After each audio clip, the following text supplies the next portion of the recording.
Goku और Vegeta अब एक स्ट्रेंज ट्रांसफॉर्मेशन को यूज करते हैं जो कि काफी ज्यादा पावरफुल था। तो अब वो लोग ग्रैंड बिस्ट को मारने के लिए एक पावरफुल अटैक लॉन्च कर देता है।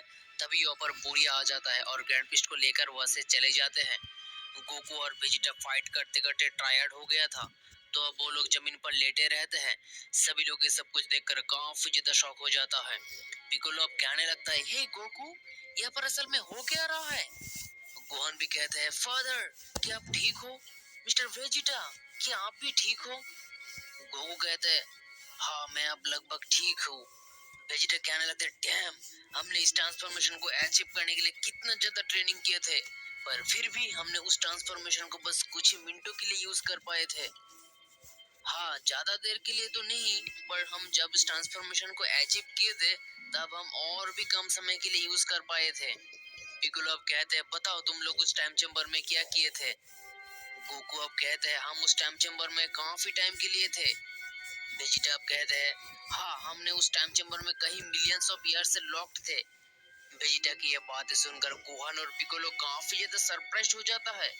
पिकोलो अब कहने लगता है, ये तो इम्पॉसिबल है कि तुम लोग उस टाइम चेम्बर में मिलियंस ऑफ ईयर से थे, तब तो तुम लोग ऑलरेडी मर चुके होते। हाँ, तुम एकदम सही कह रहे हो, आज हम सिर्फ मिस्टर पोपो के लिए जिंदा है।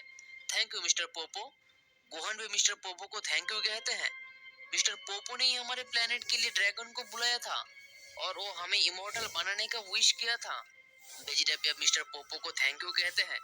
आज हम उनके वजह से इतना पावरफुल बन पाए हैं, नहीं तो हम उस टाइम चेम्बर में कब का मर चुके होते। गोकू भी कहते हैं, हाँ ये सच है, जब हम वहाँ थे तब बहुत कुछ हो चुका है। गोकू अब गोहान और पिकोलो को सब कुछ डिटेल्स में बताने लगता है। वेजिटा कहते हैं, वीरस और सारे के सारे गॉड्स हमारे साथ जो किया था, हम लोग ऑलमोस्ट डेड हो ही गए थे। पिकोल भी अब कहने लगता है, हाँ हम लोग भी ये सुनकर शॉक हो गए थे कि जेनोसामा का राइट हैंड तुम लोगों के साथ गद्दारी किया था। हाँ, मैंने भी ये कभी एक्सपेक्ट नहीं किया था।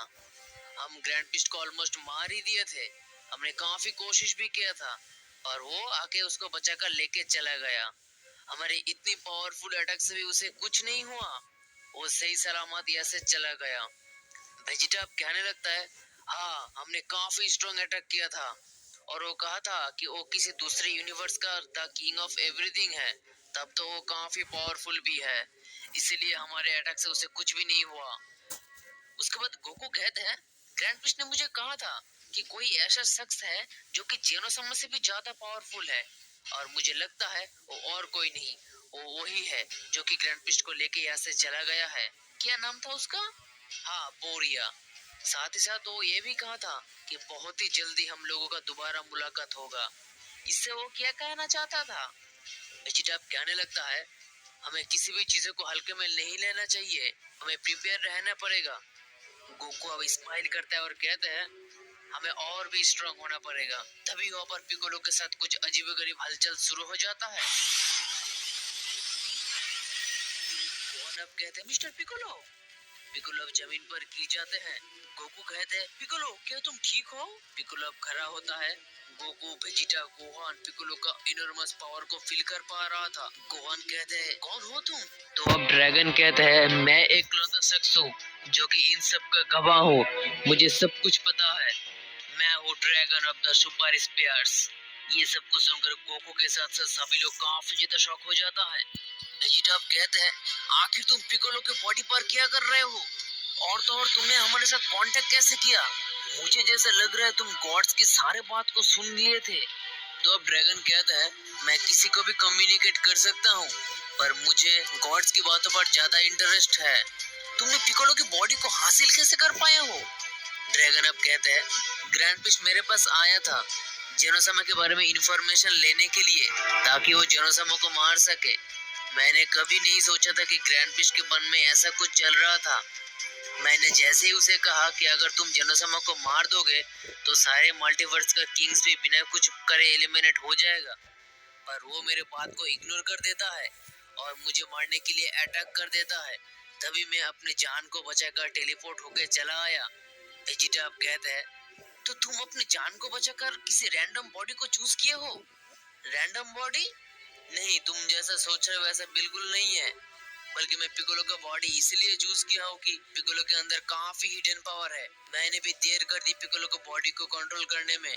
मैं देख पा रहा था अगर मैं पिकोलो के बॉडी को थोड़ा पहले ज्वाइन करता तो जेनोसामा को मरने से मैं रोक सकता था। पर पिकोलो को बॉडी पर काफी ज्यादा हिडन पावर की वजह से मैं ऐसा कर नहीं पाया। मुझे काफी समय लग गया पिकोलो को बॉडी को कंट्रोल करने में और अब बहुत देर हो चुका है। ये सब सुनकर वेजिटा कहने लगता है, क्या तुम कह रहे हो पिकोलो के बॉडी पर काफी हिडन पावर है जो कि खुद super dragon of the spheres भी कंट्रोल नहीं कर पाया? हाँ, तुम एकदम सही कह रहे हो। मेरे पावर किसी भी बॉडी में सपोर्ट नहीं करता है, तुरंत ही एक्सप्लोड हो जाते हैं। वेजिटा आप कहते हैं आई सी, तब तो तुम एकदम प्रॉपरली बता पाओगे असल में हो क्या रहा है। उसके बाद ड्रैगन कहता है, हाँ मुझे सब पता है, मैं तुम लोगों को सब बताता हूँ। वेजिटा कहते हैं, हाँ बताओ, हम सब तुम्हें सुन रहे हैं। हमारे लिए सब कुछ जानना काफी ज्यादा इम्पोर्टेंट है। ड्रैगन अब सब कुछ कहना स्टार्ट कर देते हैं। यहाँ पर 4 मल्टीवर्स इन्वॉल्व है। मैं मल्टीवर्स 1 से हूँ। ड्रैगन की ये बातें सुनकर कोको काफी ज्यादा शॉक हो जाता है। 4 मल्टीवर्स? ड्रैगन कहते हैं, हाँ, सभी मल्टीवर्स किंग्स ऑफ एवरीथिंग के ऑर्डर पर चलते हैं। मल्टीवर्स 1 जेनोसामा के ऑर्डर पर चलते हैं। मल्टीवर्स 2 किंग आर्कोन के द्वारा। मल्टीवर्स 3 प्रिंसेस नियन के द्वारा। और लास्ट में मल्टीवर्स 4 किंग बोरिया के द्वारा चलते हैं। गोहन आप कहते हैं, मुझे तो ये सब सुनकर ही काफी डरावना लग रहा है। जबकि गोकू कहते हैं, मुझे काफी इंटरेस्टिंग लग रहा है। गोकू अब कहते हैं, ड्रैगन तुम मुझे बताओ इनमें से कौन सबसे ज्यादा पावरफुल है। ड्रैगन कहते हैं, सब के सब काफी ज्यादा पावरफुल है, पर मल्टीवर्स 2 और 4 के किंग ज्यादा पावरफुल है। उन लोगों के पास ऑलरेडी फाइट के बारे में काफी नॉलेज है। ऐसी कोई भी चीज नहीं है जो कि उन लोगों को पता नहीं है। वो लोग बाकी के किंग्स ऑफ एवरीथिंग से काफी ज्यादा स्ट्रांग है। उसके बाद हम देखते कि वेजिटा कहते हैं, ग्रैंड विच जेनोसामा को मार दिया और उनके पावर को चोरी कर लिया था और किंग बोरिया के उन्हें लेकर चला गया है। गोकू अब कहने लगते हैं, मुझे ऐसा लग रहा है बहुत ही जल्दी कुछ बुरा होने वाला है। गोकू का बात सुनकर ड्रैगन भी अब कहने लगता है, हाँ तुम जो सोच रहे हो ये बिल्कुल सही है। बहुत ही जल्दी कुछ ऐसा होने वाला है जो तुम लोग कभी सोच भी नहीं पाओगे। किंग बोरिया बहुत ही जल्दी इस मल्टीवर्स में वार स्टार्ट करेगा। गोहन अब कहते, वार? आखिर तुम क्या कहना चाहते हो? ड्रैगन अब कहते हैं, पहले भी किंग बोरिया सारे मल्टीवर्स के साथ युद्ध किया है और ये भी इसी का ही एक पार्ट है। और ठीक इसी वजह से मल्टीवर्स में यूनिवर्स 6 को इरेज हो चुका है। वेजिटा भी अब कहने लगता है, मुझे जितना याद है उसने मुझे कहा था कि उस यूनिवर्स 6 को जेनोसामा ने इरेज किया था। हाँ, ये तो सच है कि जेनोसामा के पास उस एबिलिटी है, वो किसी भी यूनिवर्स को इरेज कर सकता है। और वो यूनिवर्स 6 को इरेज किया है, ये सरासर झूठ है। ये सब कुछ बोरिया के वजह से हुआ है और वो अब फिर से सारे यूनिवर्स को डिस्ट्रॉय करने के लिए जल्दी आ रहा है। इसीलिए वो ग्रैंड पिस्ट को भी अपने साथ में लेकर गया है, क्योंकि ग्रैंड पिस्ट जेनोसामा को मार के उनके पावर को चोरी कर लिया है। युद्ध में ग्रैंड पिस्ट बोरिया का साथ दे पाएगा, इसीलिए वो तुम दोनों से ग्रैंड पिस्ट को बचा लिया है। बोरिया कितना ज्यादा पावरफुल है वो तुम लोगों ने तो देख ही लिया है, क्योंकि तुम लोगों ने ग्रैंड पिस्ट को मारने के लिए कितने पावरफुल अटैक किए थे, पर बोरिया के उन अटैक को रोक लिया था और बोरिया का कुछ भी नहीं हुआ है। तो अब वेजिटा कहने लगता है, हम सब कुछ समझ गए ड्रैगन। कैकरॉट तैयार हो जाओ फिर से एक फाइट लड़ने के लिए। ड्रैगन अब कहते हैं, इस बार तुम लोगों के लिए फाइट लड़ना काफी कठिन हो सकता है। ड्रैगन की ये बातें सुनकर कोको अब कहने लगता है, हम किसी से भी नहीं डरते। जरूरत पड़े तो हम फिर से ट्रेनिंग करेंगे, पर हमारे यूनिवर्स को नुकसान पहुंचाने नहीं दे सकते। हाँ, चाहे जो भी हो जाए, हमें ये फाइट जीतना ही होगा कैकरॉट।